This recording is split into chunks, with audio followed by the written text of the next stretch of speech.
So, the episode you're about to listen to, I wanted to drop as episode 1 of I Am Heathen and So Can You.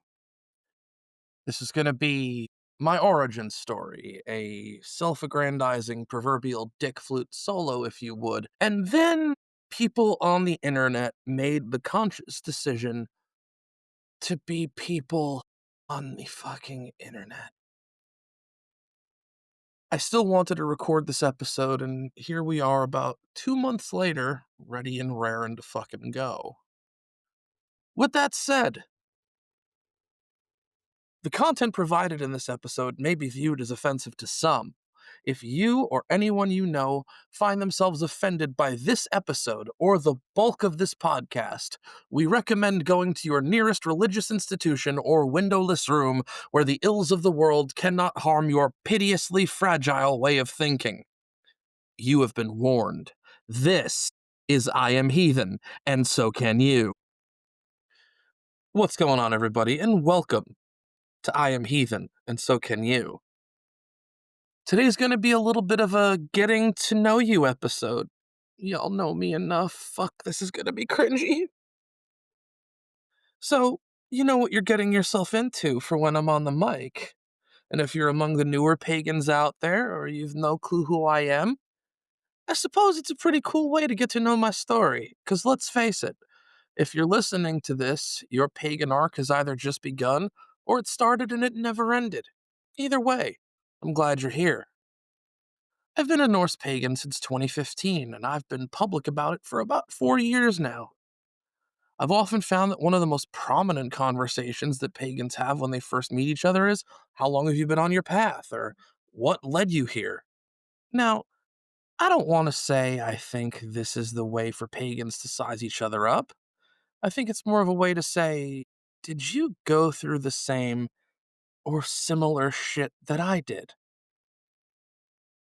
I've been a pagan for 10 years now, and that's not a flex by any stretch. But I think it's given me enough time to understand how I've come to view my faith, why I left behind my old faith, and I think that became one of my first really big realizations. And with that in my pocket, I began to understand and examine a lot of the weirder shit that comes with being a pagan in 2025. And good gods above and below, being a pagan in 2025 comes with a lot of weird stuff. I think it's best when you first become a pagan, path irrelevant here, to learn how to be one of the faithful. And while I'm not sure about my Celtic, Slavic, and Hellenic cousins, I'm fairly certain any form of pagan spirituality can be flat out called the religion of homework. And if you were bad at homework, to quote a certain ski instructor from Colorado, you're gonna have a bad time.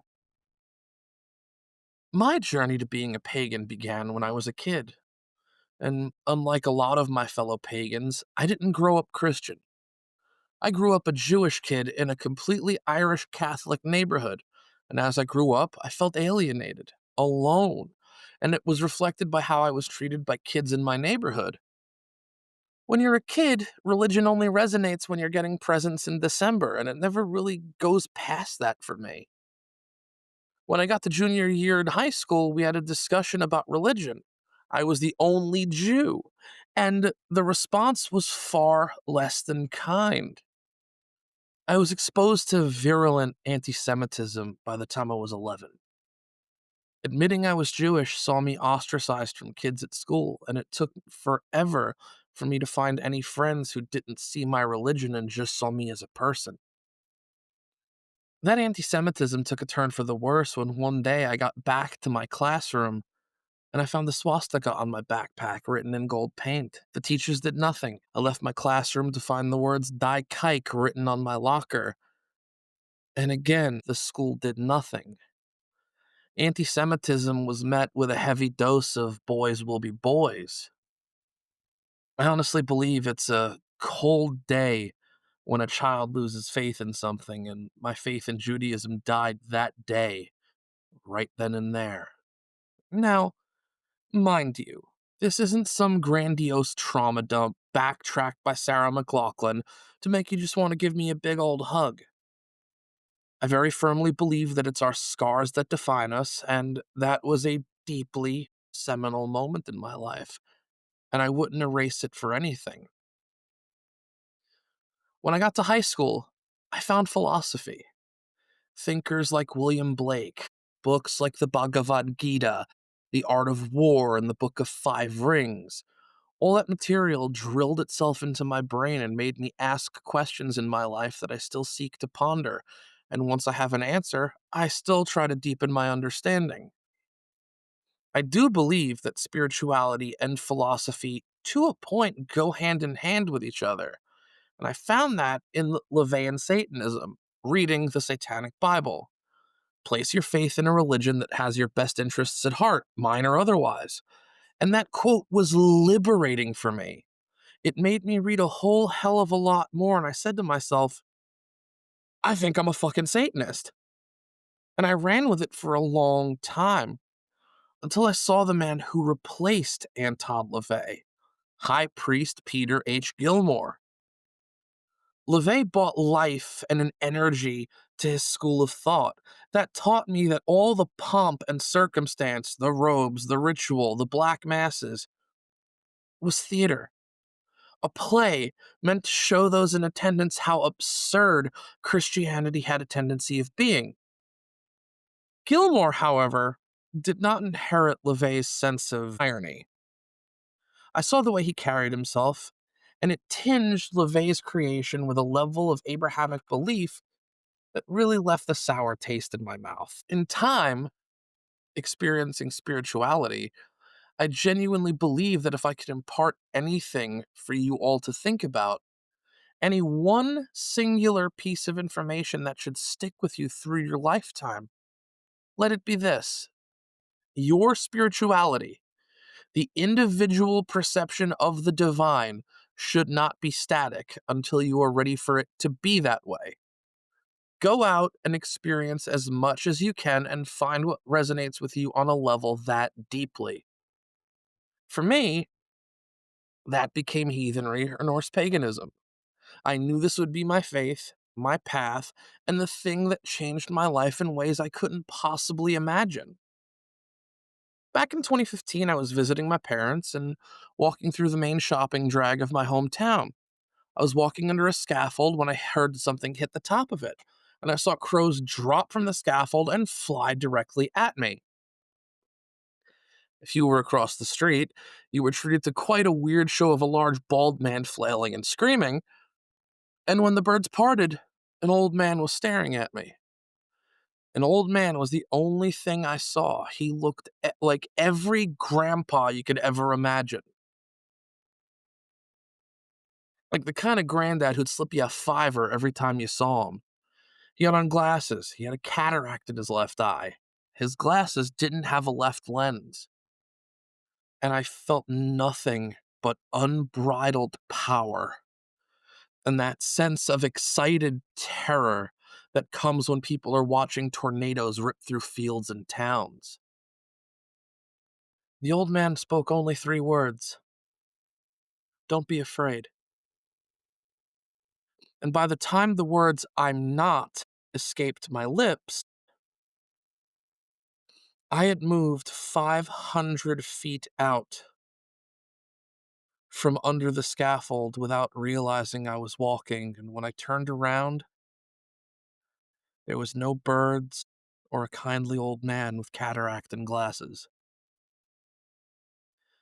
Naturally, atheist adjacent shithead that I was at the time, I thought I was about to have a one-way ticket to a long-term grippy sock vacation. I went to a neurologist, and any scan of my brain came back clean. I went to a therapist. I was told I was really stressed out. I started to realize at that point I experienced something that truly looked conventional logic in the face and told it to turn left at the light and fuck all the way off. About a month after meeting the old man, I got shingles in my left eye and I had to wear an eye patch. All I could pretty much do at the time was read. I had a bunch of books a friend gave me, and among them was the Poetic Edda. I started reading of Odin and how he gave his eye for a drink from wisdom giving waters. I'm fairly sure you're starting to understand what I'm getting at here. I genuinely believe that day I met Odin, and that was it for me. I was hooked. At the time, however, I couldn't openly or even secretly practice. I lived with a girlfriend who was Jewish, and I didn't know what my parents would have done if I said to them, Judaism doesn't do it for me anymore, and I found something that delivers what Judaism couldn't. I was really out here, scared shitless that my own family would disown me for embracing anything other than the faith I grew up with. Where most people who prayed offered prayers to Jesus and God, I was giving nightly prayers to Odin, gradually learning and understanding what I was slowly becoming.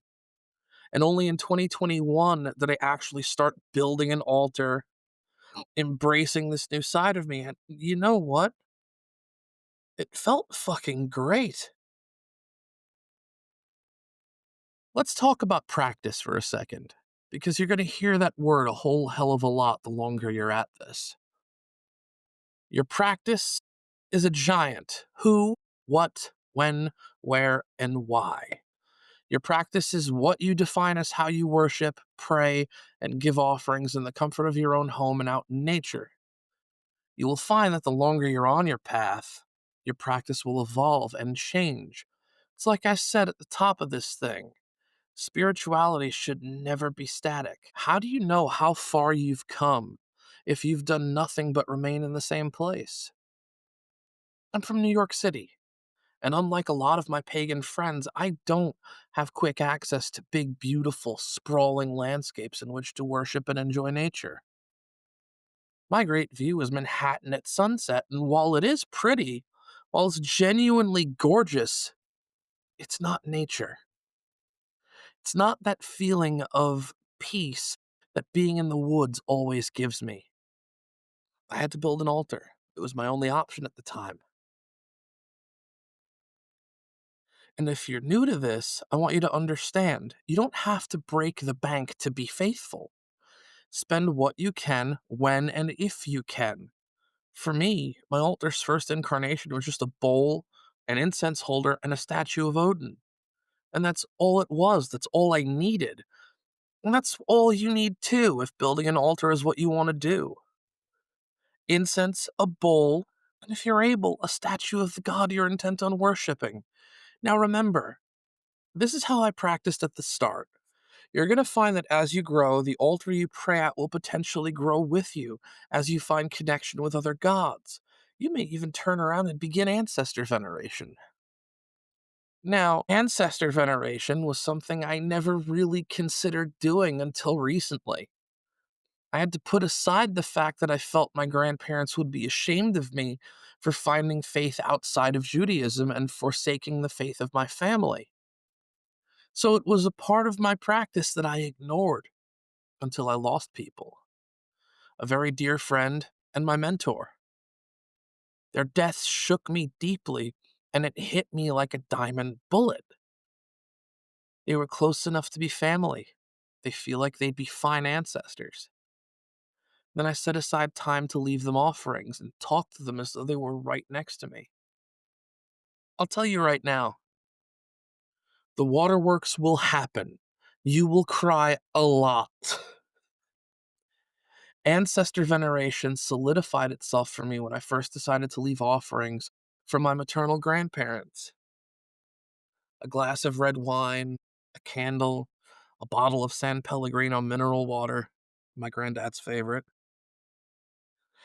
Very much like my meeting with Odin back in 2015, I had another experience that defined everything we deem as possible.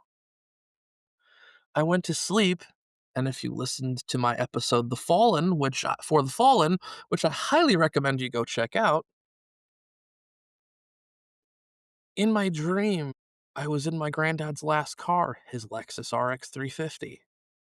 I heard Julio Iglesias playing on the radio, The song was Julio's track, Los Derrobades, and I woke up. I found out the next day that Julio Iglesias was one of my grandfather's favorite singers, and that moment, right then and there, was another check mark in the you were born a pagan and you will die a pagan box. And at the end of the day, what I can say that it would ring true as a phenomenal piece of advice. No one teacher is the be all end all of perspective. As I said, spirituality should never remain static, nor should your desire to learn and grow in your spirituality. You'll eventually develop a system of how to pray, give offerings, and what deities and ancestors and spirits you follow and worship. You'll have these profound, deep experiences that will drastically alter how you view the world, and you will walk away changed. And I hope that, very much like me, these experiences will change you for the better, and you could find that sense of peace that I sought for so long. If this is your first time consuming any sort of pagan media and you're brand new on your path, I'm glad you're here. I'm glad you've taken the chance to take that leap in finding truth. My friends, that's all the time we have for today. Tune in next week, every Thursday at 7 a.m. Eastern Standard Time, for more deep dives down the pagan rabbit hole. For now, you can find us on Instagram at IamHeathenPod. I promise the social media presence will be expanding. I would like to end our talks with a toast. If you have something to drink, raise it high and repeat after me. Hail the gods, hail the folk, hail the spirits, hail the ancestors, and most importantly, hail yourselves. And remember, say it with me, I am heathen, and so can you.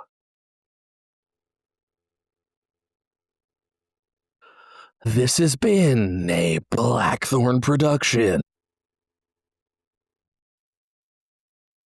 Before we conclude this episode, I just wanted to say thank you. This episode rings super cringy, knowing that I didn't record this first, and I kind of have this full circle experience of seeing how far I've come as a writer, especially for podcasting, and I could not have done this without any of you. I could not have done this without anybody who's listened to this, shared it, commented on it, and showed love. I don't get emotional usually when I'm this happy. Who am I kidding? I do, but thank you. Thank you all so very much for the continued support. It means the fucking world.